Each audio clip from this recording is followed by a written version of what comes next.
Hey, Instagram is me, T, from Patterson's taking the train to his bed. Well, this certainly is interesting. I found a new spot. Let me tell you where that happened. Because we just finished walking. Blue light just really ended just as I sat here. So I shout out to Blue Light Brigade. Yeah, I walk, so it took you, see what I'm saying? I guess it takes 20 minutes, But let me tell you what happened. As I was leaving, I got a message from my wife, right? So, okay, I'm going to see some stuff. So, oh, okay. It's about the home affairs. It's the whole thing. Anyway, 'cause I had extensive dialogue with my wife last night. Back and forth. So anyway, so so when I finished with her, let me just say this. Uh, she's I'm on this trip, so obviously I'm here in India. She's in South Africa. I ain't seen her since January, right? So let me tell you. So last night set up a date. We're gonna meet in Cape Town at the end of July when I get back. Let's see, we'll work that out, right? Oh, it's gonna be a glorious time. Anyway, he said, "Well, brother, if you ain't seen your wife, what's going on?" Tell me how this thing started. I'll get back to the thing. It started during COVID. I was in the States doing something about home affairs again, and I got stuck because I got there in March, and then all of a sudden it hit, and everything shut down. The things shut down, and I couldn't get back to South Africa. South Africa shut there. You couldn't get back. You couldn't get into the country, no matter who you was. I guess if you had some political connections, you could slide in someplace. I don't know. Anyway, so at that particular point, we didn't know how long it was going to be. So here's what I told my wife. I said, baby, here's what we do. It's like in the old days when they had war, like, some cat going to war, and he wouldn't see his wife for like years. We just got to slug it out, man. We got to be like, blah, blah, blah, blah. Ended up almost a year I was there because I was studying in New York during that was the height of, that was the epicenter. Then I went to St. Louis epicenter, came back to, well, it was terrible. Anyway, so finally I slip again, I get back, and everything's hunky dory, right?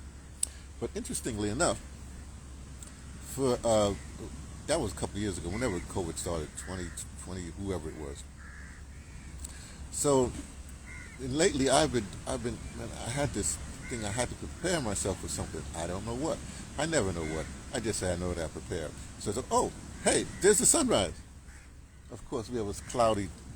You can't see the sunrise. It's over there, but we still got to do our exercise.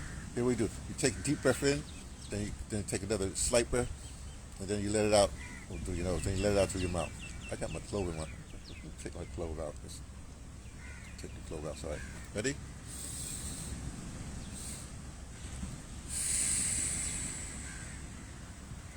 Welcome to the new day.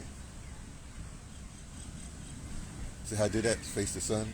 Well, it's coming up there, but it ain't there right there. Whatever. So hey, so what? So now, so I have been going since whatever. And last year I had to go at the same time because I'm healing my body. I'm gonna be wife, no wife, whoever it is. My body not ready. Okay, so I got to get it ready, right, for whatever is happening. Plus, just to be ready, just to be back whole, right. And then so she understands whatever. But this year, she's going through a whole spiritual thing, whatever having, and connecting with that stuff. So she's now understanding, right, what it is. Now, let me tell you, you've been married 10 years. People don't know what marriage is. They just have no idea. They have no idea. They have no idea. They have no idea what to do when you say I do. God, I don't know how this comes.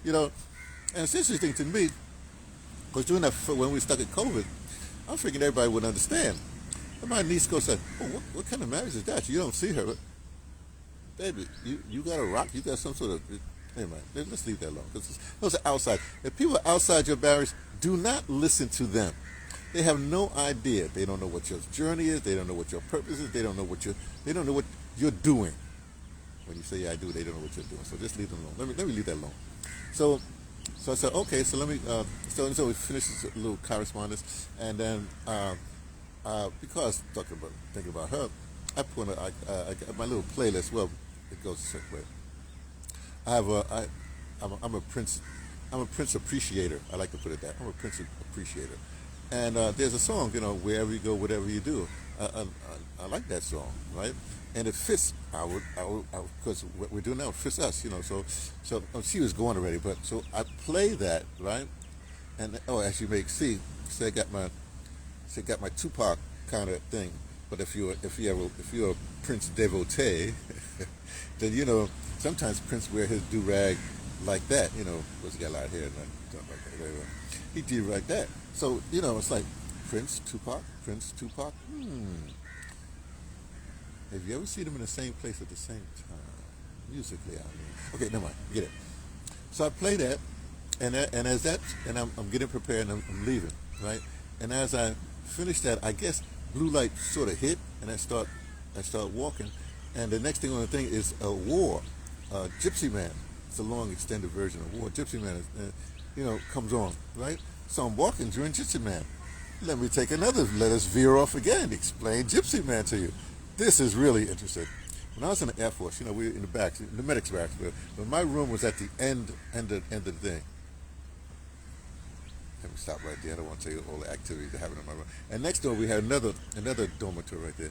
And some of us we're medics. And our barracks was away from the regular troops or whatever have you. And so there was like literally, I think it was how many members of the war? Like 8. There's about 8 of us in the room next to mine, because that's our hangout spot. It's near the end of the thing. So we was all hanging there, and we had war had that poster where they had all, I guess it's 8, however many there. I think there's 8. Let's say it's 8. Why? Because I can't remember the number and I'm not looking it up. So it's a poster with them all standing like they're facing the camera, right? And of course, at war, you had also the harmonica player, one white guy. And strangely enough, let's say it's 7 of us, 7 black guys. We had one white guy in the group. Look, you can't make this stuff up. See, the thing is, especially even the Black Power movement, not Black Power movement, in Black theater, I should say, movement, there was always this one white guy that would show up, that would brave come to Harlem, whatever. Bruce Willis was one of those people like that. Yeah, Sam McMurray is one of those people like that. Ask Bruce. Oh, you can't ask him. He's sort of. Anyway, my point is, right? And if you look at a lot of the plays, there's always a white guy in the play. When I did Oya, Oya's a Yoruba culture. Well, brother, how could you stick a white guy in there? Aha. Because the way I staged it, we have sound effects. So our one white guy that's right. I hear, what's his name pass? Let's not make it makes like he's still whatever. Anyway, so Matthew Finch was the sound effects guy. Me and Matthew Finch were sound effects. So I stayed, how do you say, I stayed true to the code that let's leave that alone. So we're in this room, and war is playing, and for some reason we're not talking. We just listen grooving. Because back then it's the '60s. 60s. This is '72. Yeah, about '72. Still the '60s. '60s go from 1966 to 1980, at least to '76, right? And when you say the '60s, you always don't worry about the part. So we're just grooving, and all of a sudden, one by one, we start getting up. Keep on grooving. Keep on grooving. And it was amazing because this groove to war was infectious, and we all 8 of us was just a grooving. But that's not the freaky part. The freaky part, if you looked at the poster, each one of us looked like somebody in the poster. I looked like, who's the guy with like Howard Scott? Each one of us, that little afro. He said, brother, you're in the Air Force, you had an afro, how'd you have it? Because back then what we would do was, black people got that kind of hair. We, grease it down, put it wasn't a do-rag, stocking cap on, so make sure the regulations was lowered in your ear. The regulations, but you couldn't have your hair going over your ear or something like that. So we did that during the week, and then when we go out partying on the weekend, take the afro pick, pull that sucker back up. Anyway, so I look like him. But the point is, we were all grooving to war. It was amazing. So this is what was playing was Gypsy Man. So Gypsy Man brought me all the way down to this highway here, the main highway, Eastern Highway, whatever they call it. And as I got there, the music changed again to MFSB.